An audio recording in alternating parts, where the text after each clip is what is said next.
ચેનલમાં આપ સૌનું હાર્દિક સ્વાગત છે। હું ધર્મેશ જમોડ। તો આજે તમને આગલા વિડીયોમાં કીધું હતું કે જે આપણે એક પાર્ટ થોડોક બાકી રહી ગયો હતો કે જે આપણે સિંગમાં ટ્રીટમેન્ટ કરાવેલી હતી કે આ તમે સિંગ જોઈ શકો છો। આ સનાળી ગામમાં છીએ આપણે। તો આમાં આપણે જે સફેદ ફૂગ અને કાળી ફૂગ આવે એના માટે આપણે એડવાન્સમાં ટ્રાયકોડર્મા વિરિડી અને સુડોમોનાસ જે સંજીવની અને ફસલ રક્ષક નામથી આવે છે। તો આપણે આ ફાર્મરને પ્રી પ્લાનિંગ મતલબ એડવાન્સ વપરાયું હતું કે આયા પહેલાં તમે નાખો તો એમાં કેટલી ફૂગની શક્યતા રહેશે અને શું બેનિફિટ મળે છે। તમે આ ખેતરમાં જોઈ શકો છો કે અત્યારે એમને એડવાન્સ વપરાયેલું છે। હાલની તમને વેધર કન્ડિશન કહીએ તો અત્યારે ખૂબ ખરાબ છે, જેના લીધે લગભગ સિંગમાં બધે કાળી ફૂગનો અત્યારે બહુ હેવી એટેક જોવા મળે છે અને છોડ બધાને હુકાતા હોય છે।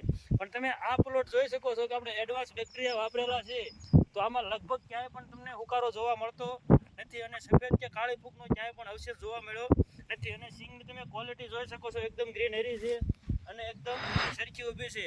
તો ખેડૂત મિત્રો અત્યારે હાલમાં વરસાદી અને ભેજવાળું વાતાવરણ છે, તો જે કોઈ ભાઈઓ સિંગનું વાવેતર કરેલું હોય, જે કોઈ પણ વેરાયટી તમે વાવતા હો કે જેને સફેદ ફૂગ કાળી ફૂગનો એટેક લાગતો હોય, તો અત્યારે ટ્રાયકોડર્મા વિરિડી અને સુડોમોનાસ વાપરવાથી ખૂબ સારું રિઝલ્ટ મળે છે અને સુકારો પણ સારો એવો કંટ્રોલ થાય છે।